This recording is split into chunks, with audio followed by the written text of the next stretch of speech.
Guys, welcome back to my channel. कैसे हो आप लोग? आई होप आप लोग सब बहुत ही बढ़िया होगे। सो यार, अपने टाटा हैरियर को 3.5 साल और 60,000 किलोमीटर से भी ज़्यादा चलाने के बाद मैंने सोचा क्यों ना आप लोगों के साथ एक ओनरशिप एक्सपीरियंस शेयर किया जाए।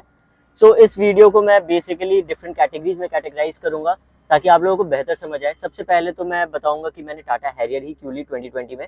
इसके अलावा मैं बताऊंगा कि इसका परफॉर्मेंस कैसा है, इसका माइलेज एंड डिफरेंट टेरेन्स में चलाने की इसका एक्सपीरियंस कैसा है। इसके बाद मैं बात करूंगा इसके कुछ मेरिट्स एंड डीमेरिट्स के बारे में। Then I'll talk about its drivability in different areas, hilly areas, highway और city drive. इसके अलावा मैं फाइनल जजमेंट दूंगा कि आपको टाटा हैरियर 2024 में लेना चाहिए या नहीं लेना चाहिए। तो ये बातें हम करेंगे गाड़ी के अंदर चल के। तो गाइस, सबसे पहले हम बात करते हैं कि 2020 में मैंने टाटा हैरियर ही क्यों ली। तो जब हम गाड़ी देखने जा रहे थे 2020 जुलाई अगस्त के अराउंड, तो उस टाइम पे हमारा प्लान बना था कि हम Ford EcoSport top model titanium S लेंगे। वो हमारे बजट में भी था, अंडर 15 लाख, और गाड़ी भी सही थी, फीचर्स वगैरह बहुत ही अच्छे थे। But then for some reason हमने उसको छोड़ के फिर क्रेटा देखा। Creta SX model, optionally SX model जिसमें पैनोरामिक सनरूफ आ रहा था, वो मेरी छोटी बहन को बहुत पसंद था। तो फिर हमने सोचा कि चलो यही फाइनल करते हैं एंड लेते हैं। अभी उसके टेस्ट ड्राइव वगैरह के लिए जाने वाले थे, बट उसी के 1-2 दिन के अंदर एक और आर्टिकल आउट किया टाटा ने कि वो XT प्लस करके एक वेरिएंट लॉन्च करने वाले हैं जिसमें पैनोरामिक सनरूफ होगा। और फिर हमारा बजट जो कि 14-15 लाख का था, वो बढ़ के पहले तो क्रेटा तक गया था 17 लाख तक। फिर उसके बाद हमने उसको और बढ़ाया और फिर उसको 20 लाख पे लेकर चले गए, 20-20.5 लाख के आसपास। और पापा को हैरियर बहुत पहले से ही पसंद थी। उसके कुछ रीजंस थे कि सबसे पहले तो इसका बिल्ड क्वालिटी, आपको पता ही है टाटा के बारे में कि बिल्ड क्वालिटी बहुत ही ज़बरदस्त होता है।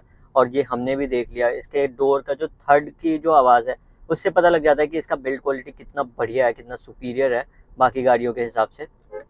और फिर इसके अलावा जो था वो ये था कि इसके लुक्स, भाई इसके लुक्स बहुत ही पसंद है।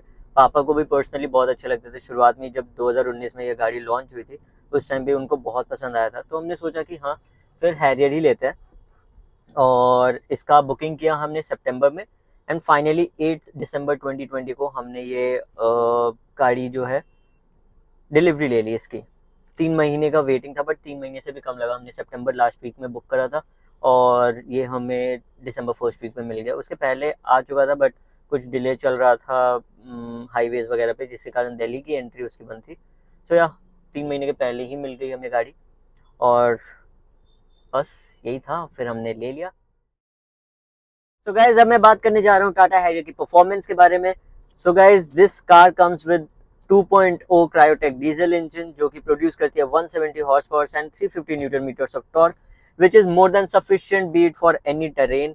चाहे आप हिली एरियाज में चले जाओ या फिर आप सिटी ड्राइव करो या फिर हाईवे पे क्रूज करना हो, आपको कोई भी प्रॉब्लम नहीं देगा इसका इंजन। और साथ ही में इसकी इंजन की ट्यूनिंग इतनी बढ़िया तरीके से की गई है, क्योंकि यही सेम इंजन जो फिएट से सोर्स किया गया है वही सेम MG हेक्टर में भी आता है एंड जीप कंपस में भी आता है 2.0। बट इसका जो माइलेज है, इसका माइलेज बहुत ही बढ़िया है। ये मुझे सिटी ड्राइव करूं या फिर हाईवे पे जाऊं, सब पे बहुत ही अच्छा माइलेज देता है। अगर मैं बात करूं माइलेज की, तो सिटी में ये मुझे देता है अराउंड 11 to 13 के बीच में, depending upon the traffic conditions. और मैं ये दिल्ली की बात कर रहा हूँ। अगर मैं हाईवे पे क्रूज करूँ अराउंड 90 to 120, तो ये मुझे 18 से 20 तक का माइलेज दे देता है। और वहीं अगर मैं हिली एरियाज में जाऊँ तो हिली एरियाज में वो मुझे देता है लगभग 8 से 10 के बीच का माइलेज, जो कि मुझे लगता है कि हाँ सही है। अगर इतना बड़ा इंजन है तो इसके हिसाब से बहुत ही अच्छे तरीके से ट्यूनिंग की गई है इस गाड़ी की। मुझे पर्सनली इसके इंजन से, you can trust me on that, कि किसी को भी टाटा हैरियर के इंजन से परफॉर्मेंस के मामले में कभी भी कोई भी शिकायत नहीं रहेगी। सो गाइज, अब मैं बात करने जा रहा हूँ the most important aspect of any car, क्योंकि गाड़ी ले लेना मुश्किल नहीं होता, गाड़ी को संभालना, उसको मेंटेन करना सबसे मुश्किल काम होता है। So the maintenance cost of this car. तो टाटा हैरियर के साथ एक्सपीरियंस ऐसा रहा है कि आपको सबसे पहले तो जो मेजर सर्विस है वो आपको हर 15,000 किलोमीटर्स पे कराना होता है, और न कि आपको 10,000 किलोमीटर जो कि यूजुअली गाड़ियों के साथ होता है वो कराना होता है। बट देन उसके साथ ही जो 5,000 एक्स्ट्रा जो किलोमीटर्स हमें मिलते हैं सर्विस कराने के लिए, तो उसके हिसाब से ही सर्विस कॉस्ट भी बढ़ जाती है बाकी गाड़ियों के मुकाबले। जो मेरा पहला, इसके साथ 2 फ्री मेजर सर्विस आती है, 15,000 वाली और 30,000 वाली। उसमें लेबर बेसिकली फ्री होता है। तो उसमें जो कॉस्ट आया था मेरा, पहले वाले में आया था अराउंड 10-12,000, और सेकंड वाले में क्योंकि brake pads and all change हुए थे तो उसमें मेरा कॉस्ट आया था लगभग आई गेस 15-17,000 के आसपास। तो ये कॉस्ट रहा था। और जो 45,000 वाली जो सर्विस कराई थी मैंने, वो अराउंड 46-47,000 पे कराई थी। उसकी वीडियो मैंने डाल रखी है ऑलरेडी यूट्यूब पे। तो उसका कॉस्ट मुझे आया था 25-27,000 के आसपास। और वो इसलिए थोड़ा सा ज़्यादा था क्योंकि उस टाइम पे मेरे डिस्क पैड्स एंड ब्रेक्स वगैरह चेंज हुए थे, बेसिकली डिस्क टर्न हुए थे, तो उसके कॉस्ट एक्स्ट्रा लगे थे, वरना वो भी 22-23 हज़ार में हो जाता। एंड फाइनली अभी जो 60,000 किलोमीटर ऑलरेडी गाड़ी चल चुके हैं, तो ये जो सर्विस मुझे करानी है, इसका मैंने अप्रॉक्सीमेट उनसे एक मांगा था, तो उन्होंने बना के दिया था अराउंड 35,000। हाँ जी, 35,000। और ये इसलिए क्योंकि इंजन बेल्ट एक चीज़ होती है इंजन में, वो बेल्ट चेंज होना है जिसका कॉस्ट अराउंड 4-5,000 है। इसके अलावा उन्होंने बताया कि और भी चीज़ें कुछ हैं, वेयर एंड टियर जो हो जाती है, जो टाटा रेकमेंड करती है 60,000 किलोमीटर पे चेंज कराने के लिए, तो वो कराने के लिए उन्होंने बताया है। अब मैं कंफ्यूज हूँ क्योंकि गाड़ी के 3 साल ऑलरेडी जो वारंटी पीरियड है वो लैप्स हो चुका है, वो ख़त्म हो चुका है। तो मैं इसलिए कंफ्यूज हूँ कि टाटा में ही कराना चाहिए या फिर गो मैकेनिक वगैरह में भी ट्राई करना चाहिए। तो अभी तक मैंने डिसाइड नहीं किया, बट या in the coming few days मैं इसकी सर्विसिंग करा लूँगा और तब मैं आप लोगों के साथ शेयर करूँगा कि फाइनली मैंने कहाँ से सर्विस कराया है। तो भाई ये रहा मेंटेनेंस कॉस्ट, आपको समझ में आ गया होगा कि लगभग मेरे अभी तक 50,000, हाँ लगभग 50,000 मेरे अभी तक खर्च हो चुके हैं इसके मेंटेनेंस पे, सिर्फ और सिर्फ सर्विसिंग की मैं अगर बात करूँ तो। और अभी इसमें 60,000 किलोमीटर वाला इंक्लूडेड नहीं है, तो 3.5 साल की बात कर रहा हूँ मैं। अगर 60,000 वाला इंक्लूड कर दो तो आपको 60-80 हज़ार पड़ जाएगा आपको लगभग 3.5 साल में, जो कि मुझे लग रहा है कि पर ईयर के हिसाब से अगर कैलकुलेट करें तो 25,000 के आसपास, 25,000 एक अप्रॉक्सीमेट आप लेके चल सकते हो। गाड़ी अगर आप ये 4 साल रख रहे हो, 4-5 साल, तो आपको 25,000 के हिसाब से सर्विसिंग की कॉस्ट पड़ेगी। और साथ ही अभी 5-10 दिन पहले ही मैंने इसका बैटरी चेंज किया। जो गाड़ी की जो बैटरी आती है, एक्साइड की इसमें बैटरी आती है, वो इसका मैंने चेंज करा है, वो पड़ा मुझे 7,000 का। और साथ ही इसके की जो चाबी है, इसका भी बैटरी मैंने चेंज करा, वो तो 40-50 रुपये का ही था। बट या इसका ये पता लग जाता है इससे कि इसकी जो लाइफ है वो अराउंड 3-3.5 साल है बैटरी की, depending upon the areas where you live. ठंड में बहुत जल्दी बैटरी ड्रेन आउट हो जाती है। तो या ये था गाड़ी के मेंटेनेंस के बारे में। अब बात करते हैं गाड़ी के मेरिट्स एंड डीमेरिट्स के बारे में। सबसे पहले मैं शुरू करूंगा गाड़ी के डीमेरिट से। तो सबसे पहला जो इसका डीमेरिट है, जो हर किसी को एक प्रॉब्लम आएगी जब आप गाड़ी चलाओगे, तो वो है इसका क्लच। इसका क्लच जो है वो काफ़ी डीप ट्रैवल करता है, जिसके कारण आपके लेफ़्ट पैर की बैंड बच जाएगी अगर आप किसी भी जैम में फंसे हो या ट्रैफिक कंडीशंस में चला रहे हो। तो दिल्ली में तो नॉर्मली ट्रैफिक रहता ही है, तो बहुत ही हालत ख़राब हो जाती है। But yeah if you are going for the automatic version तो कोई प्रॉब्लम आपको नहीं आएगी, क्लच का उसमें कोई भी प्रॉब्लम होगा ही नहीं। सो या एक चीज़ मुझे ये लगी। सेकंड, इसका जो स्टीयरिंग है वो थोड़ा सा, क्योंकि हाइड्रोलिक पावर स्टीयरिंग है, तो थोड़ा सा टायरिंग हो जाता है जब आप हिली एरियाज़ में चलाते हो जहाँ पे आपको टर्न करना होता है ना। तो ये चीज़ है, बहुत ज़्यादा एग्जॉस्टिंग होता है स्टीयरिंग हैवी होने के कारण। थर्ड जो लोगों को प्रॉब्लम आती है वो है इंफोटेनमेंट सिस्टम। ये मैं लोगों को इस प्रॉब्लम इसलिए बोल रहा हूँ क्योंकि मुझे पर्सनली इतना फ्रीक्वेंट तो कभी लैग देखने को मिला नहीं। बहुत ही रेयरली मुझे कभी कभार दिखता है जब मैं एप्पल कारप्ले प्लग इन करता हूँ या फिर एंड्रॉयड ऑटो प्लग इन करता हूँ, उसी टाइम बस मुझे प्रॉब्लम होती है, नहीं तो नॉर्मली मुझे प्रॉब्लम होती नहीं है अभी तक। बहुत ही कम हुआ है, once in a while types हुआ है। बट या मैंने रिव्यूज़ देखे हैं लोगों के, जो लोग बहुत ज़्यादा परेशान रहते हैं इस चीज़ से। इसके अलावा जो नेक्स्ट है वो है इसका फिट एंड फिनिश। भाई इसके फिट एंड फिनिश की तो मतलब क्या ही बोलूँ। अगर कोई इंसान 20-21 लाख रुपए खर्च कर रहा है तो ये तो डिज़र्व नहीं करता वो, जो मैंने देखा है। मतलब इसके बूट को देख लो आप, बूट में पेंटिंग इश्यूज, इसके पैनल गैप्स, आपको कितनी भी बढ़िया गाड़ी मिल जाए, इसका टॉप मॉडल ले लो या बेस मॉडल ले लो, उसमें आपको फिट एंड फिनिश में इशू होगा ही होगा, चाहे कुछ हो जाए। In fact not only that, but इसमें ऑल्सो रस्टिंग इश्यूज हैं, ठीक है। मतलब क्वालिटी आप देख लो, कोई 20-21 लाख रुपए गाड़ी में खर्च कर रहा है, इसके बाद भी रस्टिंग इश्यूज बोनेट में आपको दिख जाएगा, आपको बूट में जहाँ पे लॉक होता है बूट, वहाँ पे आपको दिख जाएगा इसके रस्ट, और इंजन के साइड में तो बहुत ही ज़्यादा दिखेगा।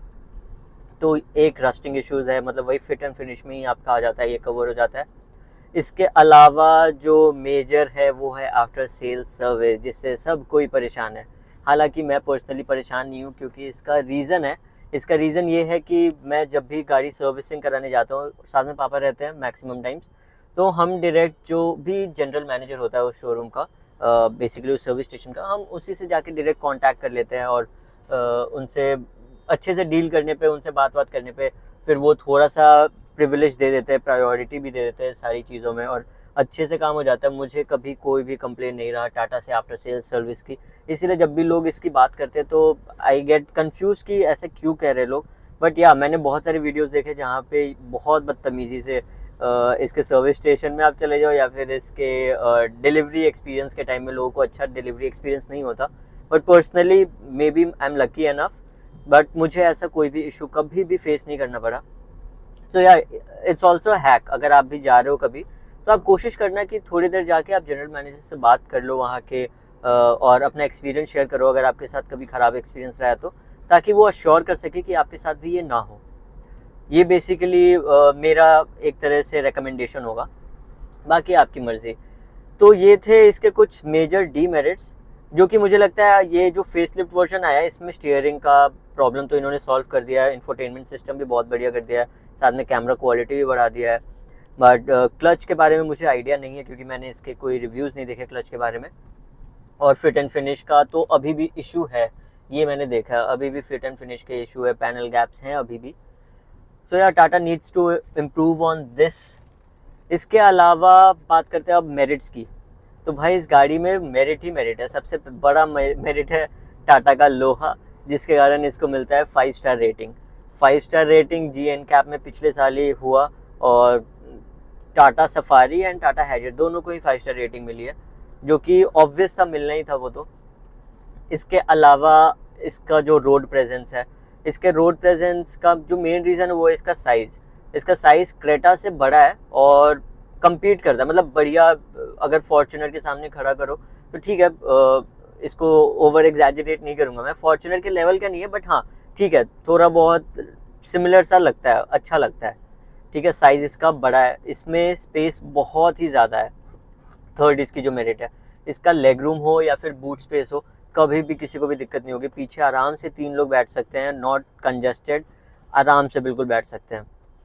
और केबिन, क्योंकि पैनोरामिक सनरूफ और विंडोज़ काफ़ी बड़े बड़े हैं, तो उसके कारण केबिन में भी ना बिल्कुल भी कंजेशन नहीं होता, सफोकेशन नहीं फील होता, बहुत एयरी सा केबिन रहता है इसका।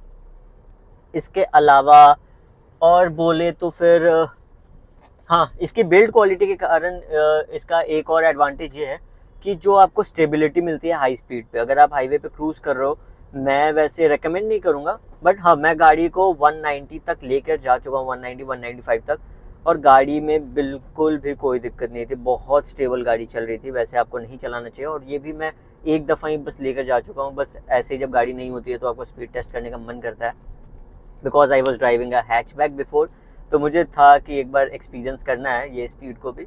But I won't recommend again, मैं बार बार ये चीज़ बोल रहा हूँ, क्योंकि अब मैं ये नहीं करता। अब मैं हार्डली 120-130 चलाता हूँ, इससे ज़्यादा ऊपर नहीं चलाता। So I will recommend the same to you guys.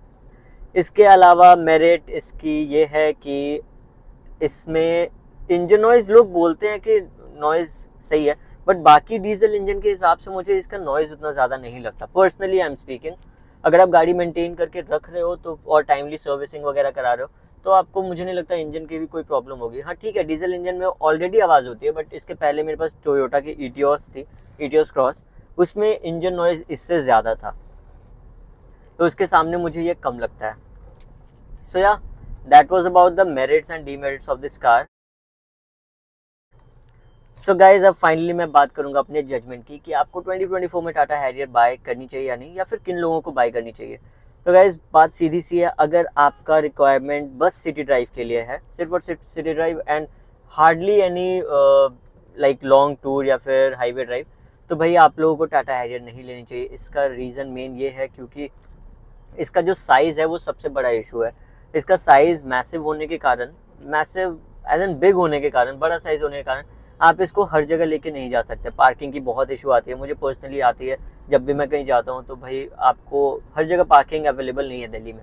But अगर आपको हाईवे पे जाना है, आपको फैमिली ट्रिप्स आप करते रहते हो, फ्रीक्वेंट नहीं हो फिर भी अगर करते रहते हो हर 2-3 महीने पे, 4 महीने पे, और हाईवे के लिए कोई गाड़ी चाहिए जो कि मतलब दोनों पर्पस सर्व कर दे, सिटी वाले भी और हाईवे वाले भी, तो आपको डेफिनेटली टाटा हैरियर के लिए जाना चाहिए। और अब तो टाटा हैरियर के लुक्स एंड ऑल बहुत ही क्लियर हो गए, जिससे रोड प्रेजेंस बहुत ही बढ़िया मिलती है।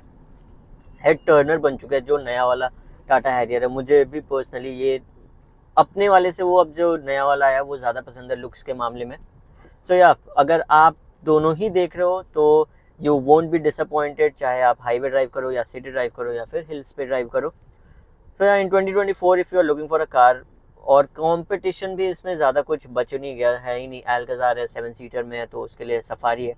हैरियर 5 सीटर में इसका कॉम्पिटिटर मुझे पर्सनली अभी तक कोई नहीं दिख रहा मार्केट में, इसीलिए ये शायद अनडिस्प्यूटेडली सेल्स में भी बहुत अच्छा परफॉर्म कर रही है टाटा के लिए, और काफ़ी बढ़िया गाड़ी है।